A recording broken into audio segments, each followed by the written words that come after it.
Ready? Play.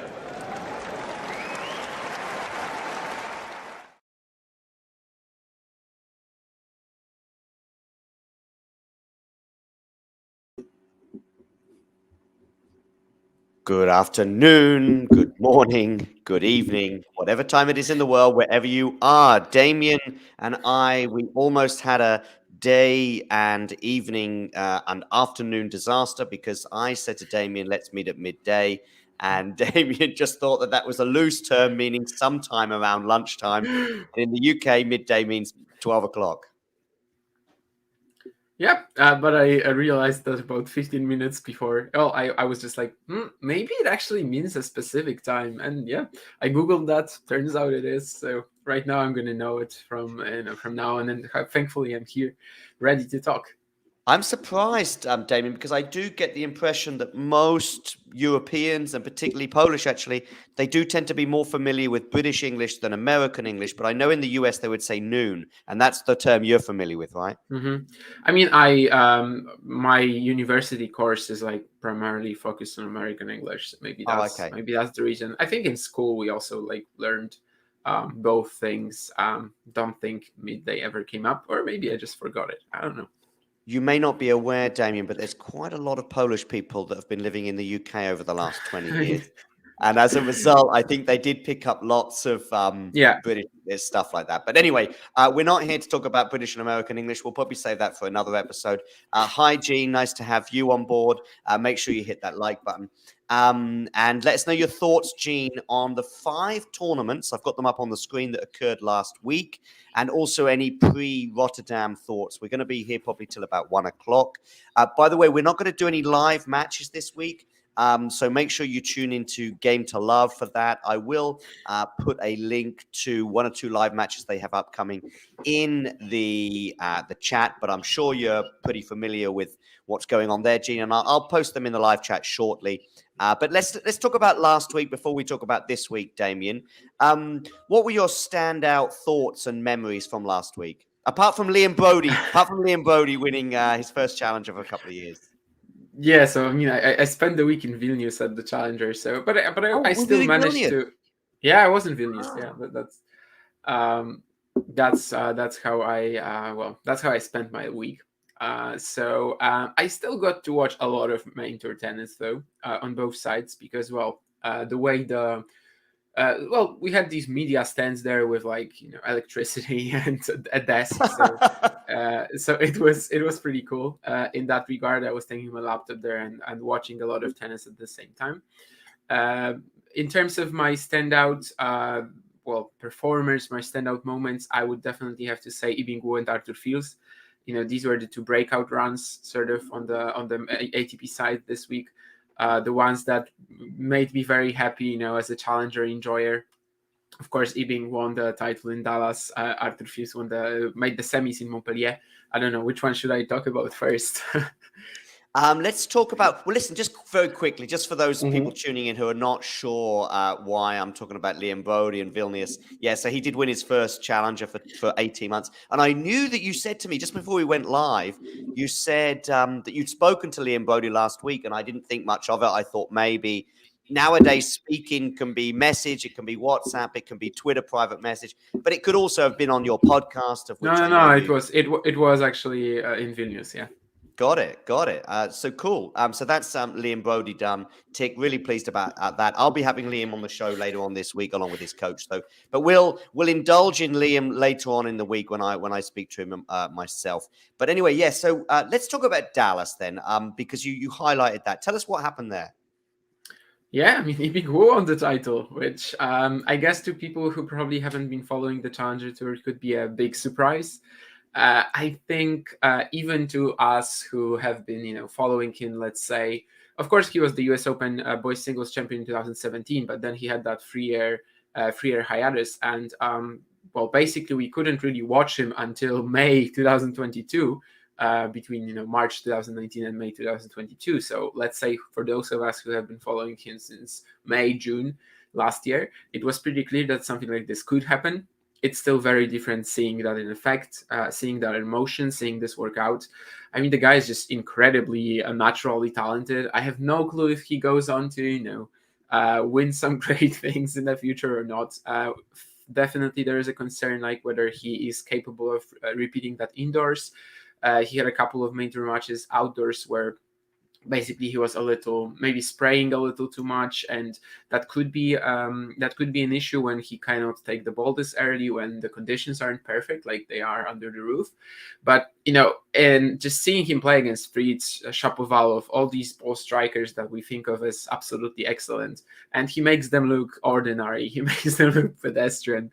Maybe his size, maybe the fact that he's so injury prone is going to be an issue. But for now, I mean, let's just enjoy this week. And even in the final against Isner, which of course is such a unique matchup for everyone, I was afraid because Yibing tends to be a little, he tends to struggle with his shot selection. Goes for too much on the forehand a lot, and against Isner, you have to be so patient. You have to just work him from side to side. He did that. And especially in that tiebreaker, of course, the third one I'm talking about. This is, by the way, probably going to be like, when we're talking about matches of the year in December, November, January, whatever. This is one that people are going to mention. No one is going to remember the first 36 games and the first two tiebreaks. The only thing we're going to be talking about is that final set tiebreaker. But it deserved it, really. And it was so tough for Wu to win it. Isner is, of course, an absolutely elite tiebreaker player. It's not only like Ivo Karlovic, where he had a lot of tiebreakers, but actually, not retired because he isn't officially retired, but he has a losing record in them. Isner actually has a fantastic win percentage in tiebreakers. And you could see why in that final tiebreak as well. And he was just winning all of his points with one serve. And Wu just had to battle for everything. He had to be so patient. He had to be so careful. Missed his one match point even on serve, right? So that was like the only unforced error, maybe even that he made in that tiebreak, I think. Although the Isner's ball was pretty deep. 44 aces, as Jean said. This was actually just one short for Isner, of course. That was just one short of a record in the best of three set match, which is Ivo Karlovic 2015 Halle against Berdik. So it was insane. And Mati says that he only tuned in for the tiebreak. You probably didn't even lose that match, frankly. But yeah, the drama was insane.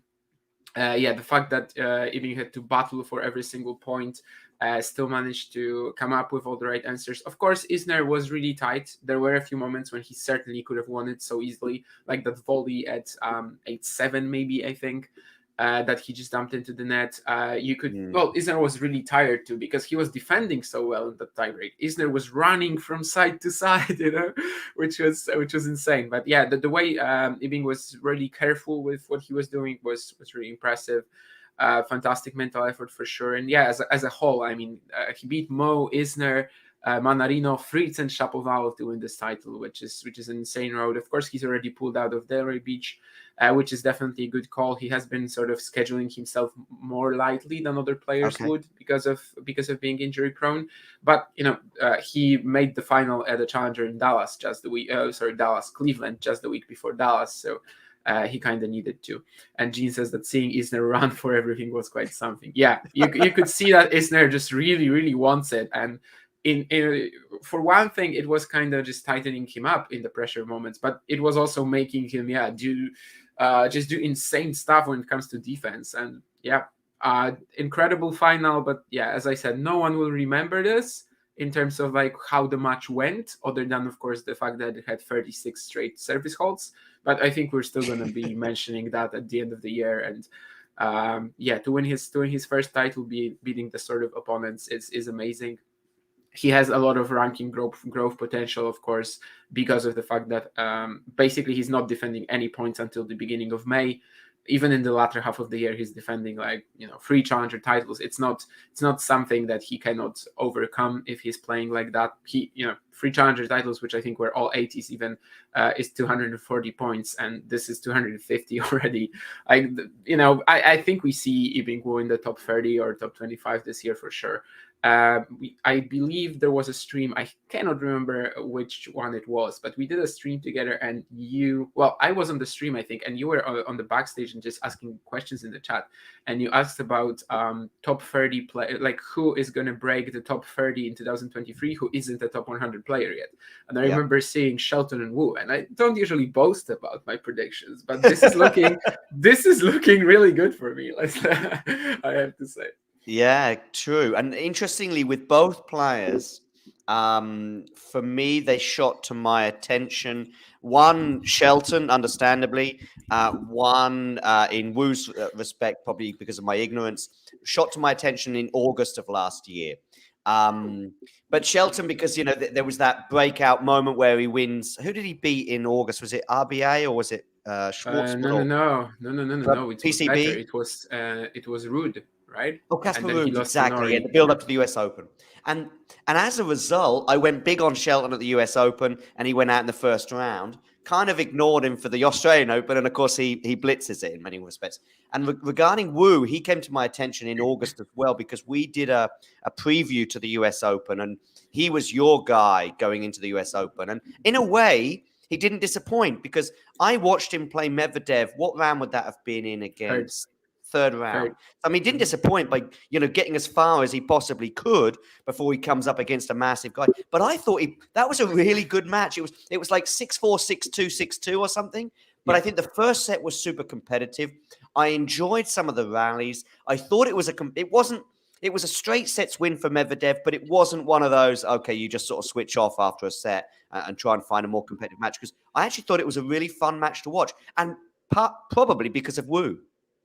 Yeah, I think Daniil said after the match that, I can't remember the exact quote, of course, but it was like something about Yibing being like a top 10 player, basically. Of course, players usually sort of, talk nicely about their opponents after the match. So it wasn't really paid attention to. When they win, Damien, they're quite nice. Yeah, when they win, yeah. Yeah, but when they, so basically no one really pays attention to these sort of quotes, of course. Sure.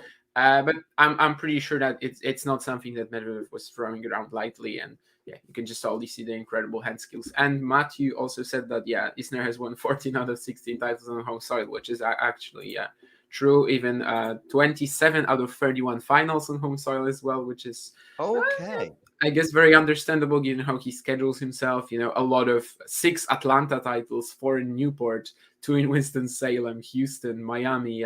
He only won Auckland twice outside of the States, and also made finals in Paris, of course, the Masters 1000 event, and Serbia. So I guess Belgrade. There will, of course, be, as you say, scheduling and trying to make sure he plays as many tournaments in North America. But is there a conditions thing there, Damien? I mean, we do see certain players peaking at A, certain times of the year, and B, in certain parts of the world, most often in their home region, if you like. But you will get someone like Hubie Hurkacz that seems to do quite well in North America. At least that's my vague memory. I mean, that's where most of the smaller 250s on hard courts are, right? So that's, Atlanta, Winston-Salem, these sort of events are in the States.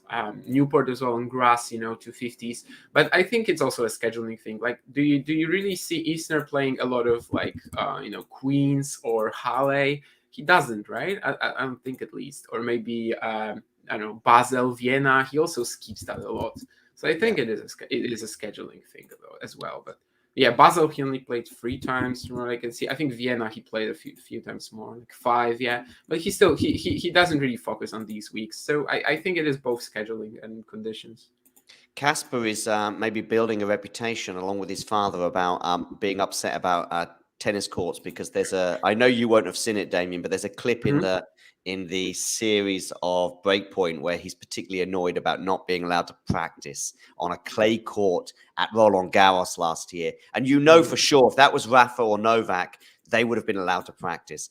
But the powers that be said, no, Casper, you're not allowed to practice here. And for the first and maybe only time that I'm aware of, I saw Casper looking quite stressed. Listen, we've gone off at a tangent there. Hats off to Wu for winning that title in Dallas. Let's get to Montpellier. We'll do probably the men first, then we'll get to the women. And by the way, there's a pretty dramatic story on the women's side with match points, but we'll come to that shortly. Let's talk about Jannick Sinner's win in Montpellier. How significant do you think that might be, Damien, for his year? I don't know. I mean, he has established himself as a definitely top 5 indoor player, I would say. He would really like an indoor slam. He has not done that well in Paris Masters 1000, I think, which is a bit of a regret, which he will kind of need to work on. He actually has never won a match in Paris. But that's really much in that's really contrasting to like how he's doing at other indoor events, because he's won Sofia twice, he's won Antwerp, he's won Montpellier, so he's got 4 out of 7 titles indoors.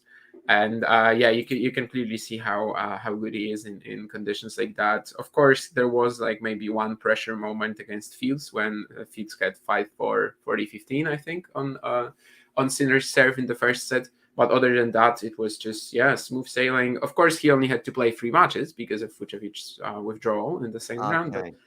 But still, he was definitely the best player of the week. I would have loved to see Rune play Fields, but for what it's worth, Sinner definitely did much better returning Cressy's serve than Rune did. So totally deserved. It was definitely the best player of the week. And the indoor season is definitely something that he can always rely on to bring him a final, a title, or something like that. Does that mean much for his success in the bigger events? We shall see. I mean, it was pretty much the same last year, right? That he was excellent in some of these smaller events, but then not necessarily making it through that quarterfinal stage. I saw a quote from him about taking Tsitsipas, Alcaraz, Djokovic to 5 sets at the last 3 slams, and it is very true. I mean, at some point he needs to get a win like that, right? It seems like he needs to. Yeah. Because that's the thing. Even to win a Masters 1000 or perhaps even an ATP 500 as well, you may well have to play 1 or 2 of these guys en route, and you might not have to win a 250. And especially if 1 or 2 players drop out. I mean, obviously Vucevic is a long way from being top 10, if you like. But I mean, like take Rotterdam this week, which is a 500.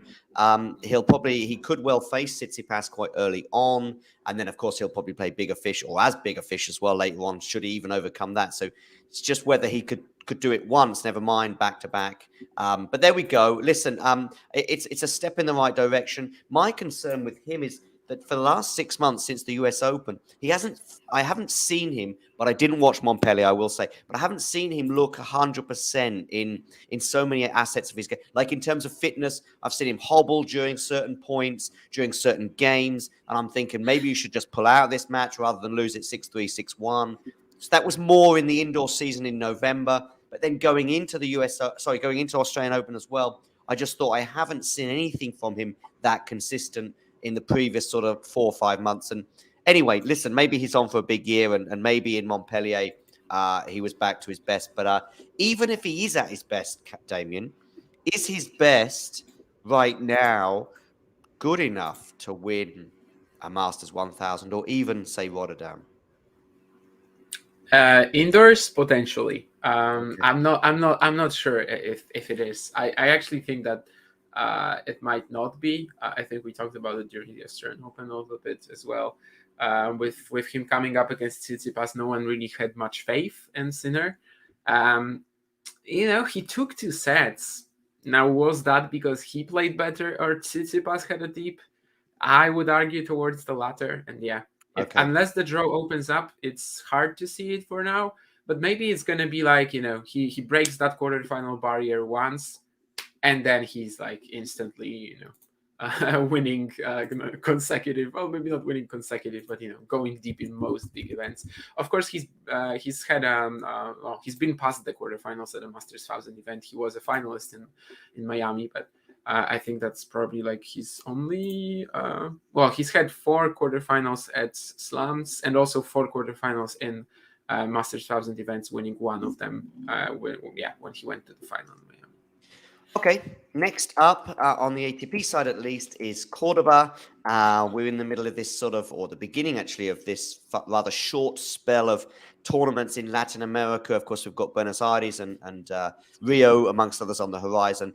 And it all kind of kicks off with Cordoba, which happened last week. Sebastian Baez winning there, the ATP 250. Tell me your thoughts on that. Yeah, I mean, probably one of the weakest paths to win a 250 that we're going to see all year, for sure. Until the final, he never played a top 100 player. Oh, wow. Daniil is probably a top 100 player if he's not injured for half a year, which he was in 2022. Barrios and Darderi have never been in the top 100, of course. I was a little surprised by him beating Coria in the final. Frankly, it seemed like Federer was probably the steadiest player of the week, but in sets 1 and 3, Baez's serve was, I wouldn't say it was that excellent, but Coria was making it a little Isner-like. And I think that was mostly due to him being tight. Baez, despite being 8 years younger or something like that, he already has that ATP title from Astori last year. And Coria, that was his second final, his best chance too, because in 2021 he had to play Casper Ruud in Bostad, so of course his chances were pretty slim there. Here he actually had a very seizable opportunity, and I think it kind of got to him at some point. For Baez, it's huge, of course, though, because he had one win in his last 18-17 matches, something like that. So he really needed that. Perhaps it was an easy draw, but it's exactly what the doctor ordered for him, and I think it can only help him, of course, getting that title here. He is a guy, well, at least for now in his career, he is a guy who really needs to benefit from the clay season in order to stay high in the rankings. Last year he basically only got clay points, just some minimal earnings on the other surfaces. So 250 points for not that. Oh, it was a good effort, of course, but for a draw that wasn't really that tough. It's huge for the guy, and maybe he's gonna suddenly be one of the best performers of the Golden Swing from now on in the next 3 weeks. But certainly a big chance missed for Coria, because at 30 years of age, I think you kind of have to wonder whether another opportunity will present itself or not. Yeah, indeed. Okay, and lots to look forward to, of course, in Buenos Aires this week. I see Dominic Thiem has got a wild card for there. I saw they chose Dominic Thiem as well as one of the 5 players for the photo shoot in the middle of Buenos Aires. So fingers crossed that he can have a good tournament, and who knows, maybe a good clay court season in general. I do think it's an interesting decision, Damien, of certain players that elect during this period from pretty much from where are we at? I guess October through till April. There's a scattering of clay court tournaments, or more importantly, around this period. And I think I get it when it's Carlos Alcaraz, perhaps, coming back for his first tournament from injury. Perhaps the impact on clay is a little bit softer on the joints, etc. But when it is, and I also maybe get it with Dominic Thiem as well. But then I'm thinking, listen, if you're is it not a disruption, Damien, for your season when you've got hard court, clay, hard court? Yeah, I mean, it is in a way. But Carlos won Rio last year. Now he definitely kind of wants to ease himself into playing again, of course. So, and with Thiem, when you're 90 in the rankings or wherever he is right now, you're not gonna think about something like that. I mean, this is something that the top players can maybe think of. That's why we never really see players playing top guys playing the Golden Swing. We saw Thiem in his prime, of course. We saw Ferrer a lot of the time, Nadal. When mostly when he was coming back from injury, sometimes he would actually later play Acapulco to then go to the Sunshine Double. So maybe not even every year. Of course, he also played Acapulco back when it wasn't clay, but that's another thing. But I think you can really start thinking about stuff like that when you have the comfortable position in the ATP rankings, given where Thiem is right now, where he still needs wildcards to enter a lot of events. You can't really, you have to go where you think the most points for you are. And yeah, I mean, if he is to get a lot of them, it's probably more at the Golden Swing than, you know, staying in Europe, like Montpellier, Rotterdam, which are, well, both stronger events and also on a surface that doesn't suit him as much. Yep, and Alcaraz, in terms of his comeback, could be anything between an early exit and a comfortable win in terms of the whole tournament, because just don't really know where he's at right now. But he does seem to be saying some optimistic things about where he's at fitness-wise. So fingers crossed we get to see him at 100% pretty soon. Okay, that's the men's side tick for one tournament at least for next week, and also for the 3 that occurred last week. Let's get to the women's side. Let's get to Abu Dhabi and Belinda Bencic. She saved, I think it was 3 match points in a 3-set final. She was on the brink, let's say, as well. I think she was a set and 2-1 down in the second set. So, yeah, let's talk about her. I mean, that's her second tournament of the year, second title of the year. Yeah, we're still waiting for her to deliver that sort of level at the slams. Yeah. Of course, I wouldn't really blame her. Oh, outside the US Open, at least. I wouldn't really blame her for the Australian Open loss, of course. I mean, she ran into an absolute machine in that 4th round. Perhaps she was kind of unlucky, you know, to get someone like that. Maybe with a different draw, we even would have seen her in the semis, in the final, or something like that. Yeah. I don't think she really struggled along the way either until she played Sabalenka. So yeah, just quite unlucky there. Maybe it's actually maybe she's already delivered that level at the slams this year. And as you said, it was a pretty crazy final. But in general, all that, like the semis of that event were really high quality. You know, had that Maya Bencic, Jannick Samsonova, just amazing matches, and that's a really strong 500 title to get for Bencic, of course. And yeah, as you said, I mean, she's just lost to Sabalenka and Świątek this year, so 12 and 2. That's the only 2 losses, and it's funny right now. The loss to Świątek is not as good, if you like, as the Sabalenka one. Yeah, right now. On a quick hard court, yeah, definitely not. And maybe last year we even would have said, even in conditions that theoretically suit Sabalenka more, we probably would have said that the loss to Świątek was better. And yeah, right now it definitely is not, compared to, you know, what Sabalenka was doing in Melbourne, and the way she just responded to everything Bencic had basically in the 4th round, and did just started crushing her from middle of the first set. Yeah, but I think the first set was 7-5, and I think Bencic might even have been a breakup as well. She was. There was a brief moment where it seemed like Sabalenka will have to do some problem solving, and it turned out she doesn't. And that was basically her whole event. Maybe a few loose games at the start, but then once she tunes into the match, she's just cool. Bencic tick. I would say, just to add to that, yeah, I know what you mean with that US Open run, and it is sort of the US Open where she does tend to perform a bit better, and maybe, but I can't remember what happened to her in last year's competition there, but yeah, I don't know where a bit like Sinner in a way, just don't really know. She could really have a great draw and get to a slam final, but even then, you know, if she was to play Iga, plus, of course, right now we've not got a hard court slam until September. So we'll see. Linz is the final one. I remember watching Sakkari was serving for the match in, I think, the quarterfinal against Donna Vekic. She then didn't close that out, and I feared the worst, but she managed to get through it in the tiebreak. But then she goes, and it was the reason I've got Sakkari on the brain is just because, you know, these are the tournaments where this is where she's got to be picking up that next tournament after just one tournament she's won. I mean, who's it, who I saw?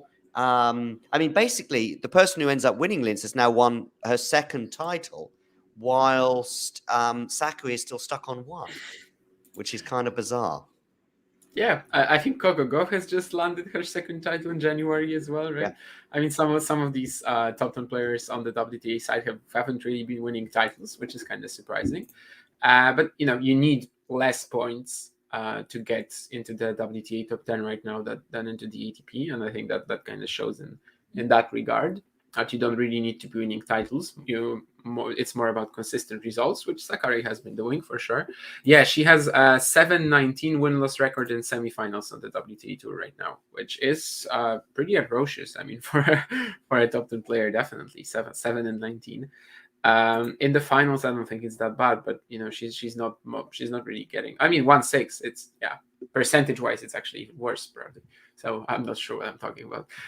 But yeah, she lost to Martic, which I don't think is really a bad loss. But yeah, it certainly felt like after Sakkari Vekic, like that maybe was a much. If not for the title, the winner of that should be extremely strong going forward in the event. Martic, just has so much variety. She's so good at disrupting rhythm with that slice. Also a good serve, which is really not talked about that much, but indoors it certainly gets a nice boost.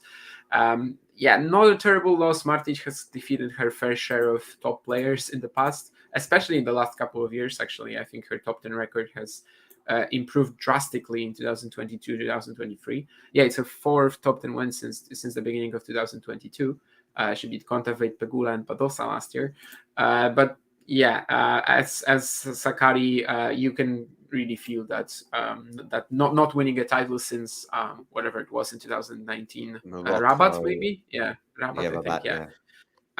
So both Rabat and Morocco, but yeah, you can really feel that this is something that is on her mind in a lot of these semifinals and finals, especially of course against Sheriff last year in Parma, and maybe not so much against Kontaveit, Świątek, or Pegula, because of course these were some really strong finals. But yeah, you can feel it. She has that sort of additional pressure on herself, and it's stopping her from adding to her tally.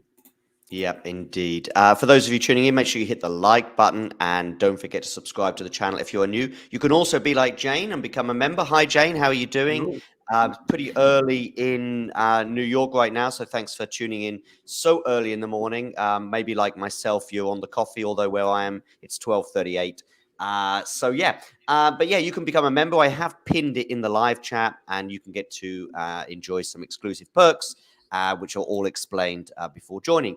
Listen, so Poppadova wins, and that's, like I say, her second title. Martic in the final. I remember seeing Martic at Wimbledon last year, where I think she had a half-decent run. So who knows whether she's on for a good year. Let's get to Rotterdam, though, because it is the sort of the main chunk of the show, despite us sort of going through some of these tournaments pretty quickly.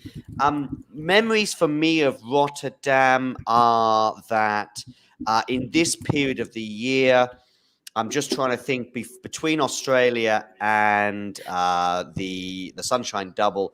For me, it is often the most competitive tournament, probably ahead of Acapulco, ahead of some of those clay court tournaments we mentioned, just because of the number of players that tend to turn up there. This is probably a feeling. I've not studied exactly all the exact maths of it and seeing what the average seeding is or the average world ranking is of the players that are there. Now, of course, I am focused on the ATP side, but this year is no different.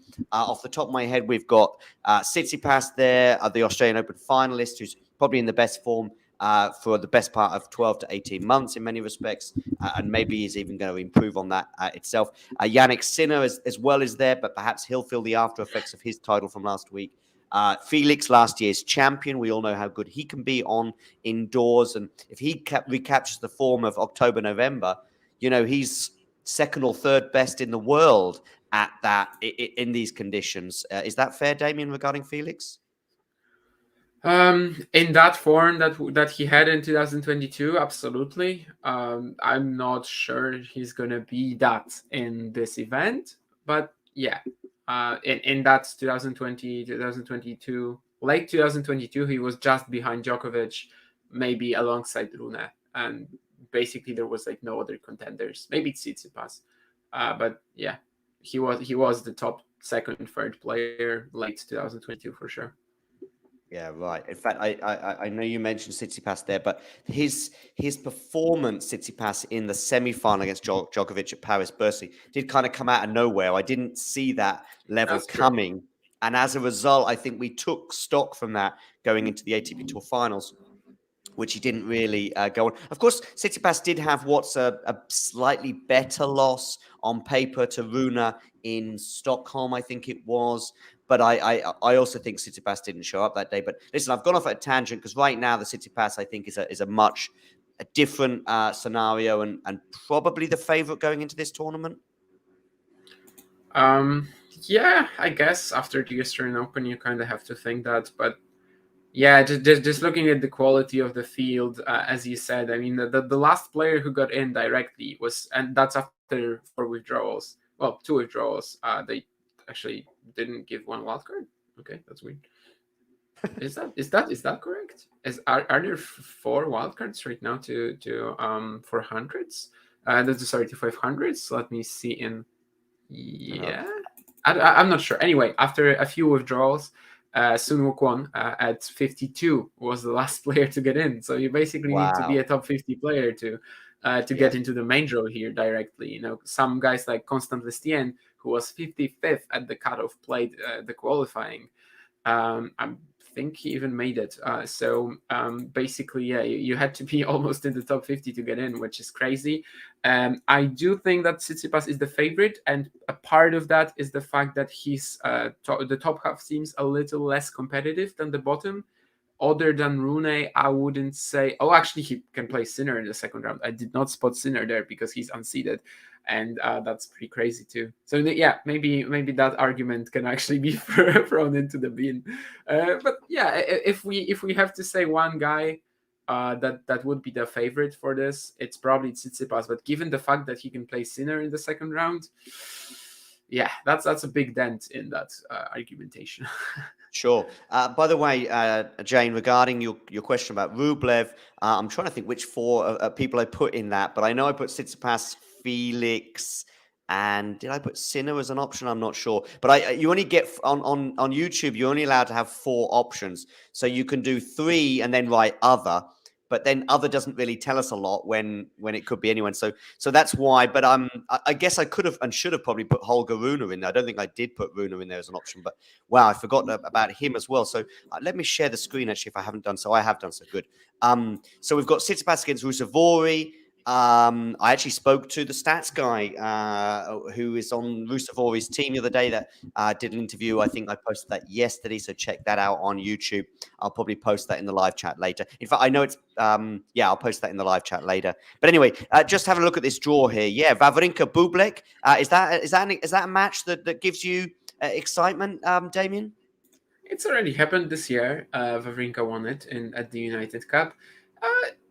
Not particularly, to be honest with you, but it certainly could be interesting. Bublik is still yet to win a match in 2023. He came super close to Grégoire Barrère in Montpellier last week.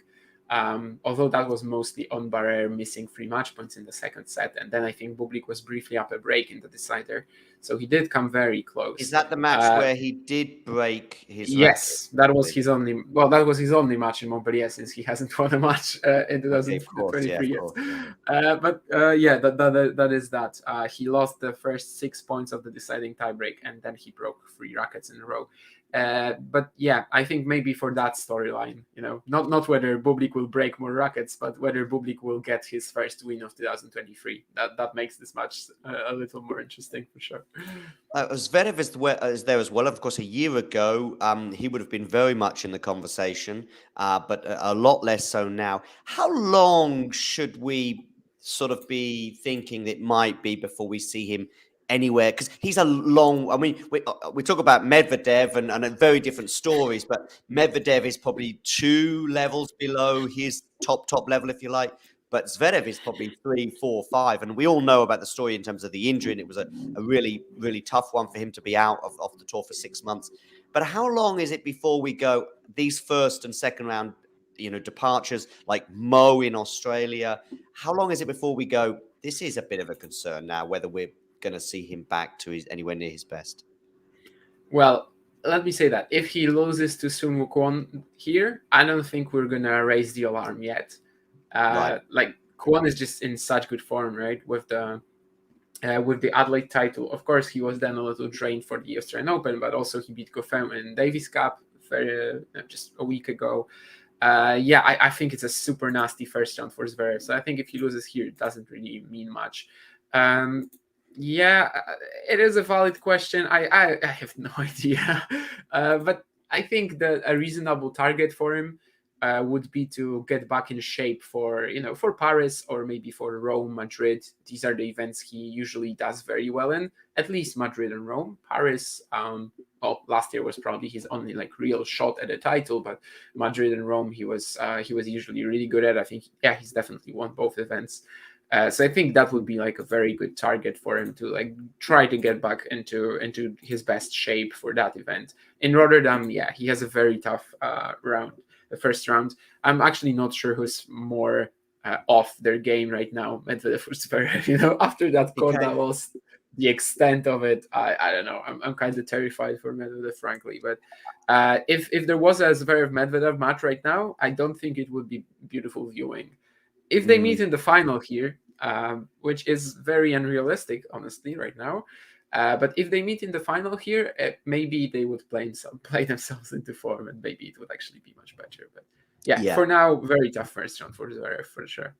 I think the concerns are very different for both players. I mean, one has been fully fit for most of his, the exception of a spell out with, I think it was, a hernia, was it? About April, May last year for Medvedev. But the concerns for the two players are very different. And in a way, Zverev is further down in terms of his level, but we've got patience, we've got time. It's an injury. It was a horrible injury, and it's been a long time, and he's just on the way back, if you like. So, we probably need another 3 to 6 months before we start pressing the panic button. Medvedev is not an injury at all. It's a mixture of things, and we've all tried to second guess what they are. But it's been just staying at that level since Love 40 against Rafa in Australia last year. But anyway, listen, it's interesting because we're having this tournament, and a year ago, these will be the two players that we'd be talking about, probably meeting in the final. But you just mentioning that as a potential final does feel a bit, and I know you're not suggesting it will happen, but it does seem quite unrealistic. If you said to me that's the final, I would be shocked. And one of them making it, no one is going to be surprised. Both of them, that would already be quite a significant shocker. And it's especially as I say, I think Zverev, Kwon, and even Medvedev, Davidovich Fokina. I mean, you never know what Davidovich is going to turn up, but every single first round, honestly, is here. Here is really tough. Even the qualifiers, when you look at them, I mean, Karatsev, always dangerous. Barrère, who's in the best form of his life. Immer, Lestien. I mean, even the qualifiers are insane. So basically, anyone they could play would be a tough draw. But I think Kwon, Davidovich, Fokina, they both have real chances for the upset. And it's not like it's gonna get easier after that. Zverev can play Griekspoor, who's in such good form as well. Medvedev maybe the second round. Chorich, Van de Zandschulp, can they beat them? Can they beat him? I mean, if he goes through Davidovich, Fokina, maybe not. But there's a lot of question marks, and most of that comes down to the strength of the draw, for sure. If you're wondering why I'm starting to scratch, it's because I've got the match of the itches on the screen. The itches being Botic and Chorich. Don't worry, ladies and gentlemen, I will never do that joke ever again. Anyway, so let's move on. That could be an interesting one. Goffin against Barrère, Sonego, Felix. Does that get you pumped? Not really, mostly because of the fact that even when Montpellier, Sonego seemed like he was playing insanely well, when he came up against Sinner, he did not deliver at all. Now, again, there is a question of whether Felix will be at his, at least 80-90% level.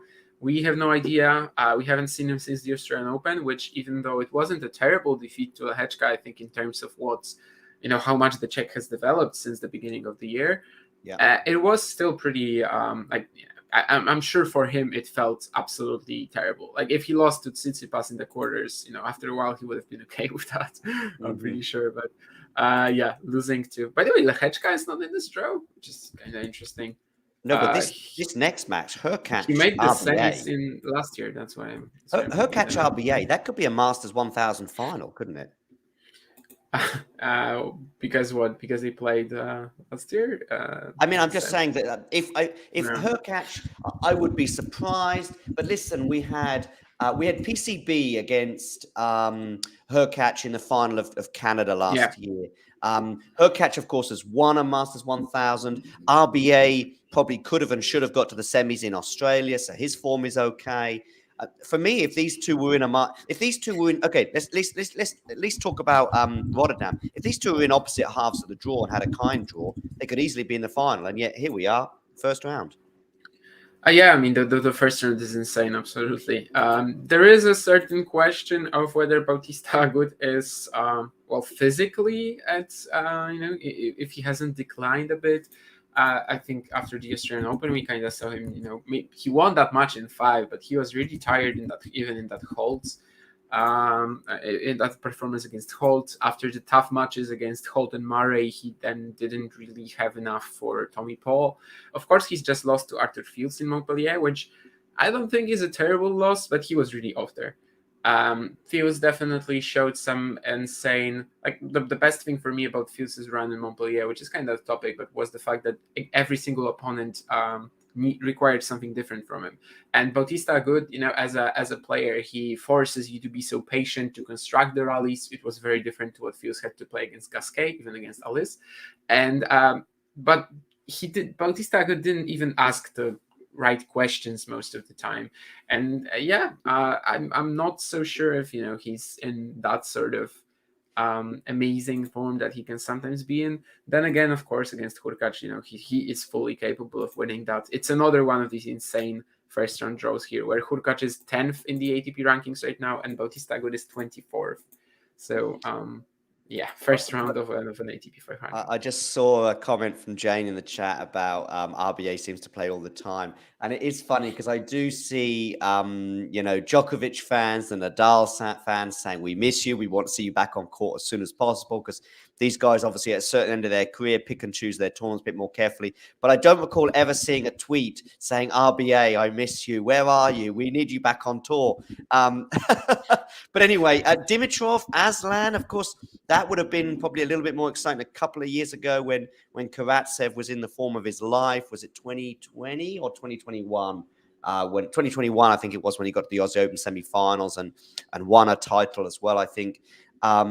Van Rijthoven, Maxime Cressy. This feels like the sort of June-July grass court season match that would get us pumped for this was first round Wimbledon. Now that would be exciting. Maybe first round Rotterdam less so. What do you think?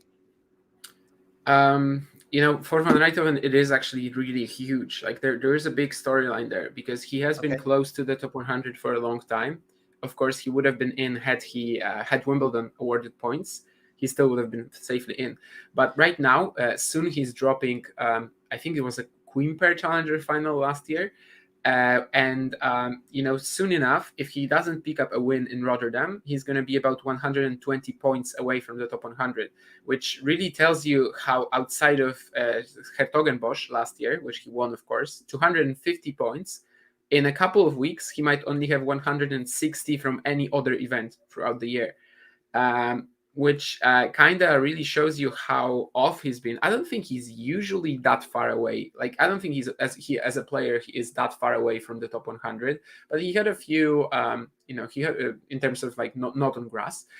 He had a few injuries though. He had a few weaker moments throughout the year, and if he doesn't pick up a win or two here, it's very possible that we don't actually see a top 100 debut from him this year, because by the time he goes into the grass season, he's going to have to defend 250 in Hertogenbosch. Can he do that?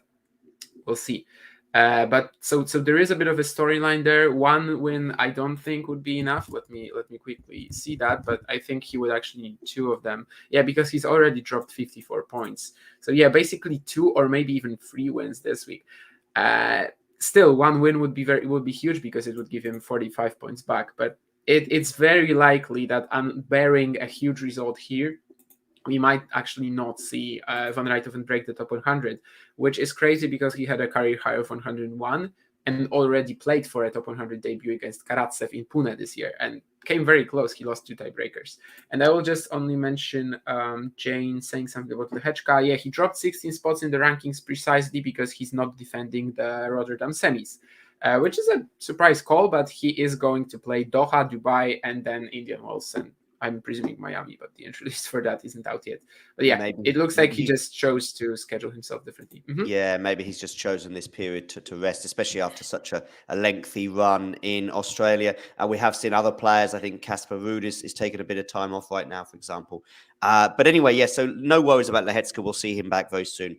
What else did I want to highlight? Yeah, so that Van Rijthoven thing, yeah, it's just another one of those Wimbledon sort of pities in a way, with all the lack of points there. Obviously being having Liam's coach Liam Bodie's coach on David on the show quite a bit, and also will be on again later on this week along with Liam.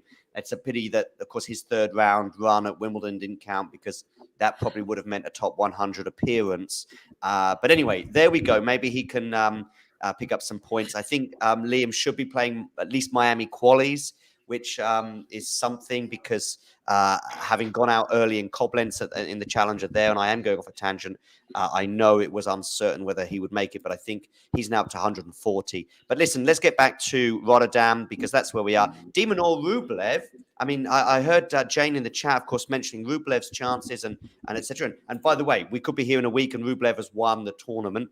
No doubt about that. The talent is there and the game is there. But that's a tough first round. Yeah, as we said, I mean, everyone seems to have a tough first round.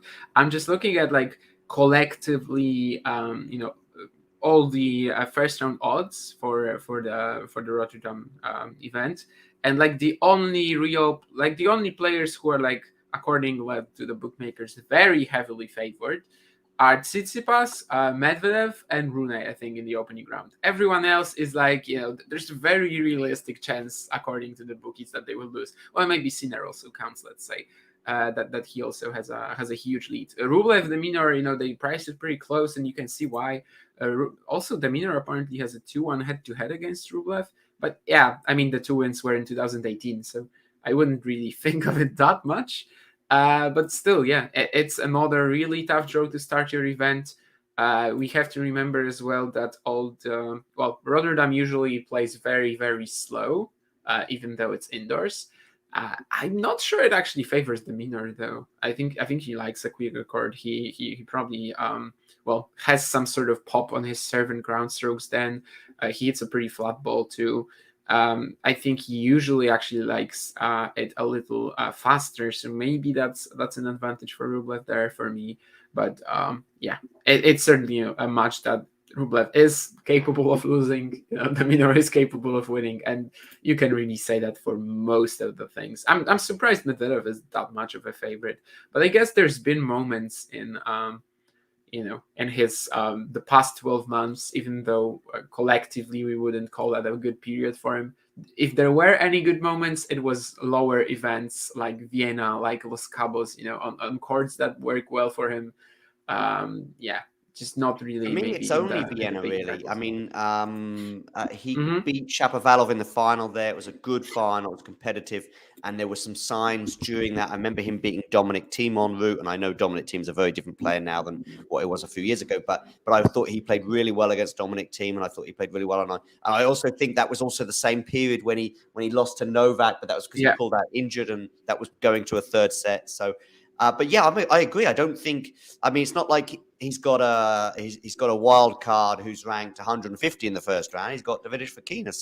So yeah, there's no guarantees there. I do expect him to overcome it, but equally, I would be surprised if he wins this tournament, just because this is stacked, and there's nothing that, with the exception of probably Vienna, that Medvedev has shown in the last sort of 13 months that suggests he's going to be winning this kind of tournament. The first match, by the way, I think is Gasquet to get underway, which will be getting underway in the next few minutes. So I will be bringing this to a close. A Gasquet against Carreño Busta, which may well excite some people, especially if you love the old one-handed backhand from the Frenchman. And I'm a fan of that, but I don't know if we'll be seeing it for very long in this tournament, especially with PCB in the first round. Let's close this Rotterdam discussion. I'll be bringing us daily shows, maybe even twice daily, depending on my schedule and various other people's schedules. But I'm going to be watching pretty much all the matches. Tune into Game to Love as well throughout the week. I don't think they've got any live matches planned for today, But tomorrow, I'm pretty sure they'll be getting things underway, and Game to Love will be doing plenty of live watch alongs throughout the week. And I'll be pinning their stuff in the description and in the live chat. So give them a follow and a subscription too. Final thoughts then. It's a really tough one, I know. But right now, who's winning this tournament? Jesus. I'm going to say Auger-Aliassime. I mean, he has a tough draw like everyone has in this event. He just beat Whistler, though, in Montpellier. And in general, I would think that his loss to Cressy in the semifinals in Montpellier, he just couldn't touch Cressy's serve. I mean, it happens. It's something that can happen to anyone, basically. Everyone can lose to Cressy if he's serving well. It's such a unique matchup for anyone on the tour. So I think maybe for that reason, I kind of like his quarter, although Whistler is really tough for him. He beat him twice in 2022, Sofia and Bostad, both straight sets. So, that's the fact that that Rune was able to finally get a win against him last week. Does that mean that he's guaranteed a win? I don't know. But out of all the main contenders here, I probably like his section the most. I really like Tsitsipas' section, but for Sinner. And, that Tsitsipas-Sinner second round is enough for me to not pick either guy. Bottom half in general, I think, is just, it's more even, but it's probably not as strong in terms of, Tsitsipas, Sinner, Rune. That's probably the best three players in the field right now, provided, guys like Rublev or Auger-Aliassime won't peak for this week, which we kind of have no idea about. But yeah, I would say Rune if I have to say one name.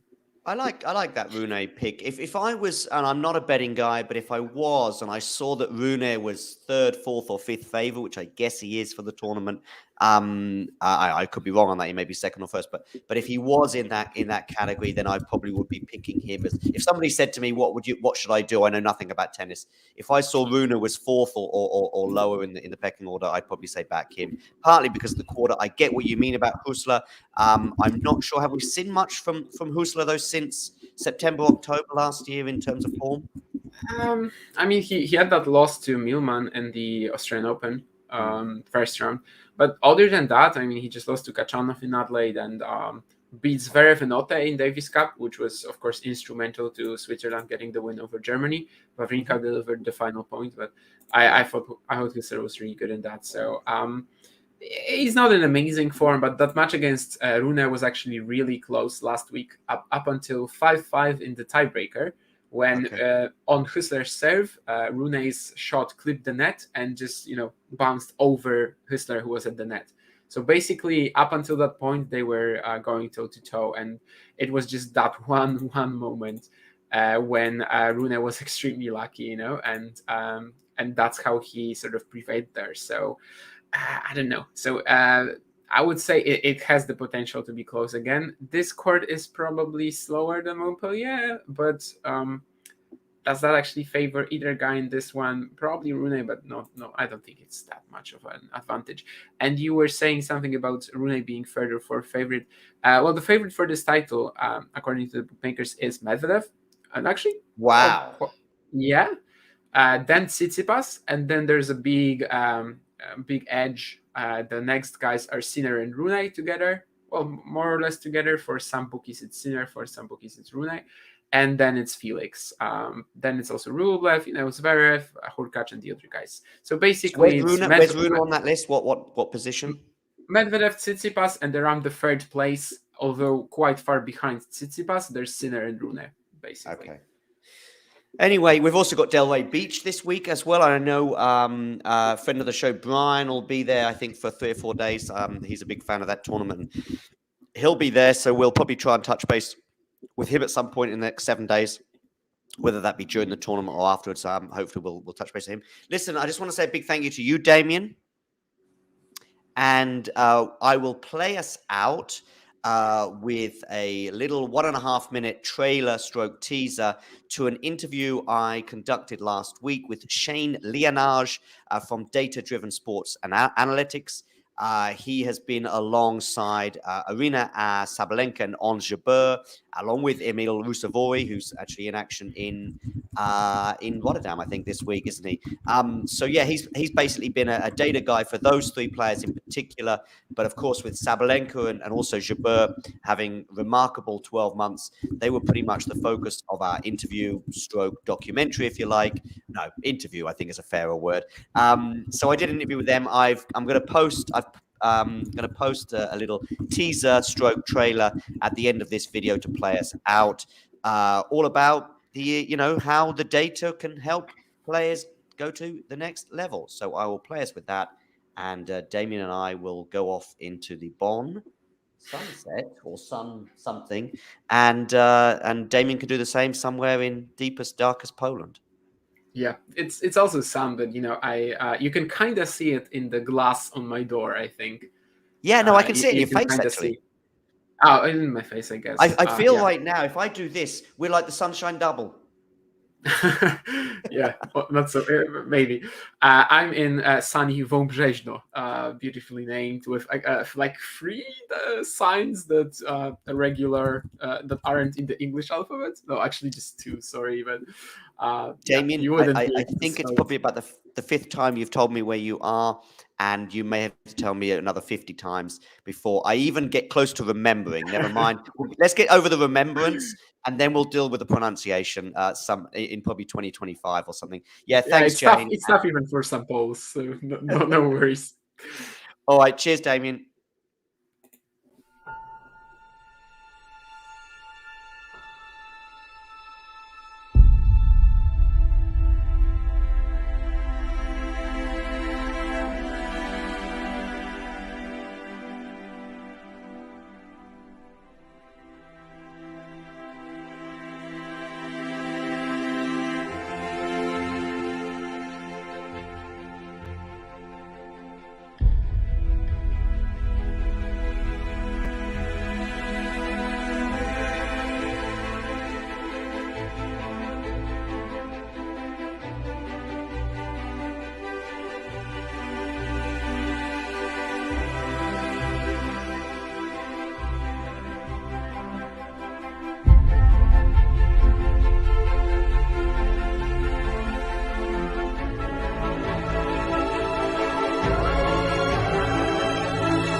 If you enjoyed this video, make sure you hit that like button.